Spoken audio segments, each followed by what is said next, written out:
আসসালামু আলাইকুম, সবাইকে স্বাগত জানাচ্ছি বিডিফিউস ইনফোটেনমেন্টে। আপনাদের সঙ্গে আছি আমি ফাহাদিয়া মিতো। তুরস্কের সামরিক প্রযুক্তির দ্রুত বিকাশ আজ বৈশ্বিক প্রতিরক্ষা বিশ্লেষকদের আগ্রহের কেন্দ্রে। বিগত এক দশকে দেশটি এমন এক অবস্থানে পৌঁছেছে যেখানে তারা নিজস্ব ড্রোন প্রযুক্তি, যুদ্ধজাহাজ, ক্ষেপণাস্ত্র ও ইলেকট্রনিক যুদ্ধ ব্যবস্থা তৈরি করে বিশ্ববাজারে একটি শক্ত অবস্থান গড়ে তুলেছে। এই ধারাবাহিক উন্নয়নের সবচেয়ে আলোচিত ও ভবিষ্যৎমুখী প্রকল্প হল টিএআই আঙ্কা-3 বা MIUS। এটি একটি সম্পূর্ণ স্টেলথ যুদ্ধ ড্রোন যা তুরস্কের প্রতিরক্ষা শিল্পে এক নতুন যুগের সূচনা করেছে। আঙ্কা-3 কেবল একটি মানববিহীন যুদ্ধযান নয়, এটি তুরস্কের প্রযুক্তিগত আত্মনির্ভরতার প্রতীক, যা দেশটির প্রতিরক্ষা সক্ষমতাকে কৌশলগত দিক থেকে এক ধাপ এগিয়ে দিয়েছে। আকাশযুদ্ধের ভারসাম্য বদলে দেওয়া ডানাকাটা তুর্কি ড্রোন আঙ্কা-3 নিয়ে ওয়াহিদ ফারুকের প্রতিবেদন।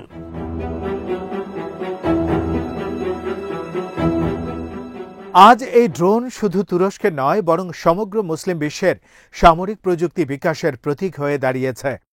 আঙ্কা-3 প্রকল্পের মূল লক্ষ্য ছিল এমন একটা যুদ্ধবিমান তৈরি করা যা রাডারে ধরা পড়বে না, শত্রুর প্রতিরক্ষা ব্যবস্থাকে ফাঁকি দিয়ে গভীরে আঘাত হানতে পারবে এবং একই সঙ্গে মানববিহীন হওয়ায় যুদ্ধক্ষেত্রে ঝুঁকি অনেক কমে যাবে। এই ধারণাটি তুরস্কের অভ্যন্তরে দীর্ঘ গবেষণা ও উন্নয়ন প্রক্রিয়ার মধ্য দিয়ে বাস্তবে রূপ পেয়েছে।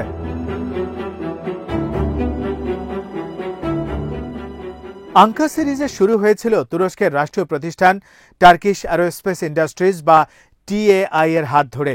প্রথমে আঙ্কা-1 ছিল একটি সাধারণ মধ্যপাল্লার নজরদারি ড্রোন, যা 2010 সালের শেষ দিকে উন্নয়ন শুরু করে। এরপর আসে আঙ্কা-2 বা আকসুঙ্গুর, যা আকারে বড়, দীর্ঘপাল্লার ও অস্ত্র বহনে সক্ষম একটি ড্রোন হিসেবে ব্যবহৃত হয়। কিন্তু আঙ্কা-3 প্রকল্পে তুরস্ক সম্পূর্ণ নতুন পথে হাঁটে। এবারের লক্ষ্য ছিল এমন এক মানববিহীন যুদ্ধবিমান তৈরি করা যা শুধুমাত্র নজরদারি বা সীমিত আক্রমণের জন্য নয়, বরং প্রকৃত যুদ্ধক্ষেত্রে স্ট্রাইক ক্যাপাবল স্টেলথ ড্রোন হিসেবে ভূমিকা রাখতে পারে। 2023 সালের এপ্রিল মাসে তুরস্ক আঙ্কা-3 প্রথম উড্ডয়ন সম্পন্ন করে, যা দেশটির সামরিক ইতিহাসে একটি মাইলফলক।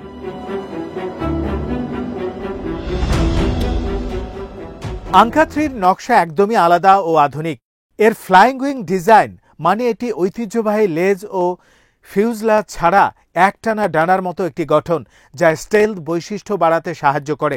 এই নকশার কারণে রাডার সিগনেচার অত্যন্ত কম হয়, ফলে শত্রুপক্ষের রাডারে এটি সহজে ধরা পড়ে না। এর শরীর হালকা কম্পোজিট উপাদানে তৈরি, যা একই সঙ্গে শক্ত ও টেকসই। এর দৈর্ঘ্য প্রায় 8 মিটার এবং উইং স্প্যান বা ডানার বিস্তার প্রায় 17 মিটার। এটি একটিমাত্র জেট ইঞ্জিন দ্বারা পরিচালিত হয়, যা উচ্চগতি ও দীর্ঘ পাল্লা নিশ্চিত করে। আঙ্কা-3 সর্বোচ্চ প্রায় 40,000 ফুট উচ্চতায় উঠতে পারে এবং এর অপারেশনাল রেঞ্জ প্রায় 1500 কিলোমিটারের বেশি। এর সর্বোচ্চ গতিবেগ ঘন্টায় প্রায় 800 কিলোমিটার পর্যন্ত হতে পারে, যা একটি মানববিহীন যান হিসেবে অত্যন্ত উল্লেখযোগ্য।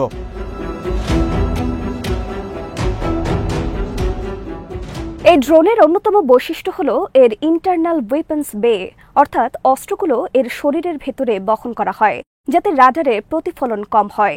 এটি বাহ্যিকভাবে অস্ত্র ঝুলিয়ে রাখে না, ফলে এর স্টেলথ প্রোফাইল অক্ষুণ্ণ থাকে। তবে প্রয়োজনে বাইরের হার্ড পয়েন্টেও অস্ত্র স্থাপন করা সম্ভব।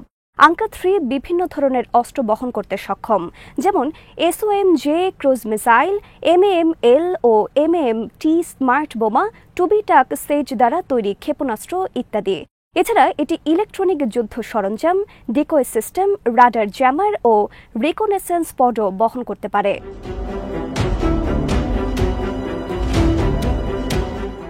আঙ্কা-3 শুধু আক্রমণাত্মক মিশনের জন্য নয়, বরং মাল্টিরোল প্ল্যাটফর্ম হিসেবেও পরিকল্পিত। এটি নজরদারি, গোয়েন্দা তথ্য সংগ্রহ, ইলেকট্রনিক যুদ্ধ, শত্রু রাডার বিভ্রান্ত করা, এমনকি পাইলটেড যুদ্ধ বিমানকে সহায়তা করার মতো কাজও করতে পারবে। তুরস্কের পরিকল্পনা হলো এই ড্রোনকে ভবিষ্যতে তাদের পঞ্চম প্রজন্মের মানবচালিত যুদ্ধবিমান TF-10 সঙ্গে একত্রে যুদ্ধক্ষেত্রে পাঠানো। এতে আঙ্কা-3 লয়াল উইংম্যান হিসেবে কাজ করবে, মানে মানবচালিত বিমানের সঙ্গে সমন্বয় করে মিশন সম্পন্ন করবে, যাতে পাইলটকে অপ্রয়োজনীয় ঝুঁকি নিতে না হয়।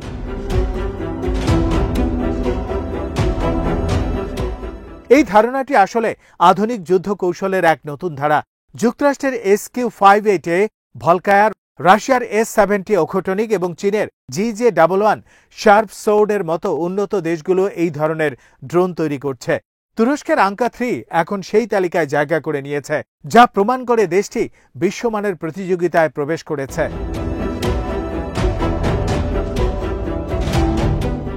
প্রযুক্তিগত দিক থেকে আঙ্কা 3 একটি অত্যন্ত পরিশীলিত প্ল্যাটফর্ম। এর radar system, sensor fusion, satellite communication ও স্বয়ংক্রিয় নেভিগেশন প্রযুক্তি এটিকে আধুনিক যুদ্ধক্ষেত্রে সম্পূর্ণ কার্যকর করে তুলেছে। এটি AI অ্যাসিস্ট মিশন প্ল্যানিং ব্যবহার করে, অর্থাৎ কৃত্রিম বুদ্ধিমত্তার মাধ্যমে মিশন পরিকল্পনা ও সিদ্ধান্ত গ্রহণে সহায়তা করে।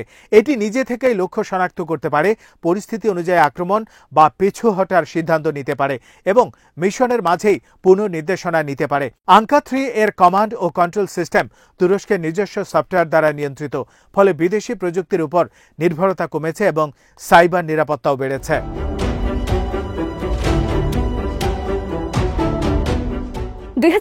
সালে এই ড্রোনের একটি গুরুত্বপূর্ণ পরীক্ষা করা হয়, যেখানে আঙ্কা 3 প্রথমবার সুপার সিমসেক নামে একটি জেট চালিত ডিকোয় উৎক্ষেপণ করে।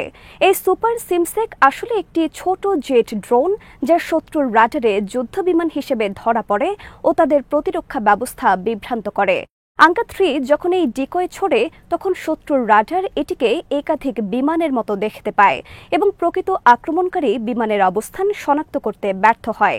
এই পরীক্ষা তুরস্কের ড্রোন প্রযুক্তিকে এক নতুন স্তরে নিয়ে গেছে, কারণ এটি প্রমাণ করেছে যে আঙ্কা 3 কেবল একটি আক্রমণ ড্রোন নয়, বরং এটি সমন্বিত ইলেকট্রনিক ও সাইবার যুদ্ধের অংশ।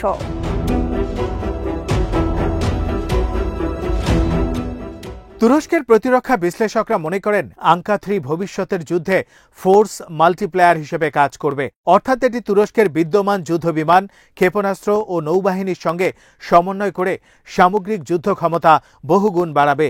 একদিকে এটি শত্রুর এয়ার ডিফেন্স সিস্টেম ভেদ করতে পারবে, অন্যদিকে মানবচালিত বিমানকে সুরক্ষা দেবে। এমনকি এটি ডিপ স্ট্রাইক মিশন মানে দূরবর্তী লক্ষ্যবস্তুতে আঘাত হানার কাজও করতে সক্ষম।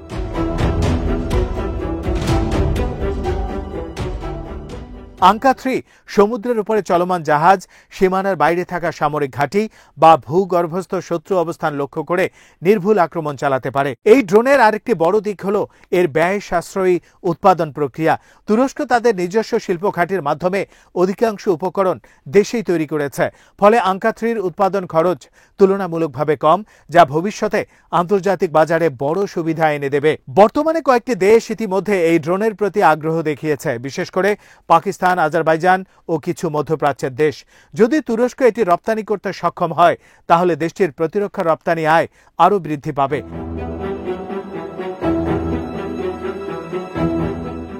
তবে এই প্রকল্পের সফলতার পাশাপাশি কিছু চ্যালেঞ্জও রয়েছে। স্টেলথ প্রযুক্তি বজায় রাখা এবং উন্নত সেন্সর সিস্টেমকে শত্রু জ্যামিং থেকে সুরক্ষিত রাখা একটি কঠিন কাজ।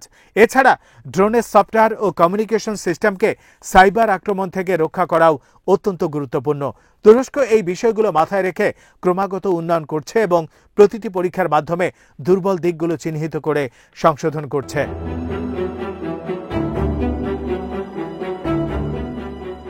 আঙ্কা 3 প্রকল্পের কৌশলগত প্রভাব শুধু তুরস্কে সীমাবদ্ধ নয়, এটি মধ্যপ্রাচ্য ও ইউরেশীয় অঞ্চলে শক্তির ভারসাম্য পরিবর্তন করতে পারে।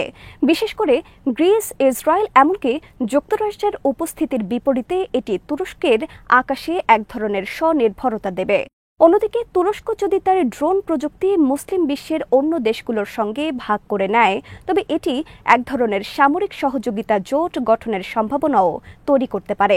উদাহরণস্বরূপ, আজারবাইজান ইতোমধ্যে বাইরাক্তার TB2 ও আকেনচি ড্রোন সফলভাবে ব্যবহার করেছে। ভবিষ্যতে আঙ্কা 3 তাদের বহরে যুক্ত হলে দক্ষিণ ককেশাস অঞ্চলে তুর্কি প্রযুক্তির প্রভাব আরও সুদৃঢ় হবে। তুরস্কের প্রতিরক্ষা নীতিতে আঙ্কা 3 কেবল একটি প্রকৌশল সাফল্য নয়, বরং এটি একটি কৌশলগত প্রতীক। এটি দেখিয়েছে পশ্চিমা নিষেধাজ্ঞা বা প্রযুক্তিগত বাধা সত্ত্বেও দেশটি নিজের সামর্থ্যে উন্নত প্রযুক্তি তৈরি করতে পারে। ন্যাটো সদস্য হয়েও তুরস্ক অনেক ক্ষেত্রেই স্বাধীন নীতি গ্রহণ করেছে, যেমন রাশিয়া থেকে S-400 কেনা বা নিজস্ব ফাইটার প্রোগ্রাম চালু রাখা। আঙ্কা 3 সেই আত্মনির্ভরতার বাস্তব প্রতিফলন।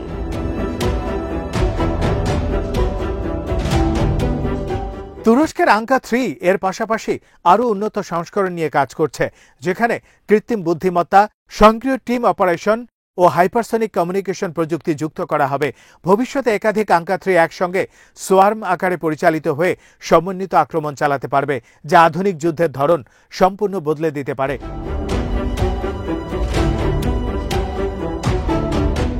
এছাড়া টিএআই পরিকল্পনা করছে এই ড্রোনকে তাদের নৌবাহিনীর টিসিজি আনাদুলু হেলিকপ্টার ক্যারিয়ার থেকে চালানোর উপযোগী করে তোলা। তা যদি সফল হয়, তুরস্ক হবে প্রথম দেশগুলোর একটি যারা সমুদ্রভিত্তিক স্টেল ড্রোন মোতায়েন করতে পারবে।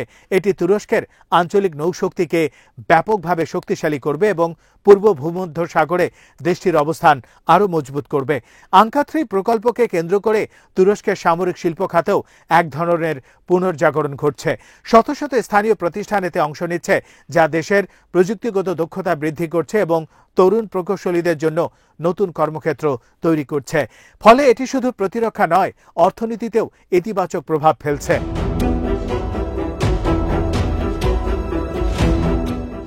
সব মিলিয়ে আঙ্কা 3 তুরস্কের প্রতিরক্ষা ইতিহাসে এক গেম চেঞ্জার প্রযুক্তি। এটি শুধু আকাশে যুদ্ধের ধরন পাল্টাবে না, বরং ভবিষ্যতে কৃত্রিম বুদ্ধিমত্তা নির্ভর যুদ্ধের নতুন যুগের সূচনা করবে। এর সাফল্য প্রমাণ করেছে যে কোনো দেশ যদি সঠিক দৃষ্টি ও দীর্ঘমেয়াদী পরিকল্পনা নিয়ে কাজ করে, তবে তারা বিশ্বের শীর্ষ প্রতিরক্ষা শক্তিগুলোর সঙ্গে সমান তালে চলতে পারে। আঙ্কা 3 তুরস্কের সেই দৃঢ় সংকল্পের প্রতীক, যা দেশটিকে আত্মনির্ভরতা, প্রযুক্তিগত স্বাধীনতা ও কৌশলগত আধিপত্যের পথে নিয়ে যাচ্ছে।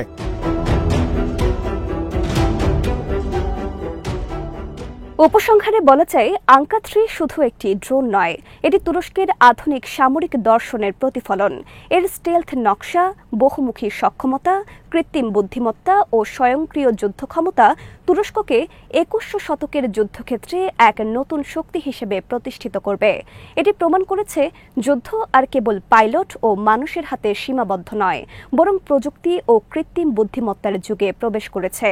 আঙ্কা 3 সেই যুগের পথিকৃৎ, যা তুরস্ককে বিশ্ব প্রতিরক্ষা অঙ্গনে স্থায়ী আসন এনে দিতে চলেছে এবং সম্ভবত ভবিষ্যতের যুদ্ধ আকাশে এক নতুন ইতিহাস রচনা করবে। আজ এখানেই শেষ করছি। সমরাষ্ট্র, প্রতিরক্ষা ও কূটনীতির নানা তথ্য জানতে চোখ রাখুন বিডিপিওস ইনফোটেনমেন্টে। চ্যানেলটি ভালো লাগলে সাবস্ক্রাইব করুন, সংযুক্ত থাকুন আমাদের ফেসবুক পেজে। আল্লাহ হাফেজ।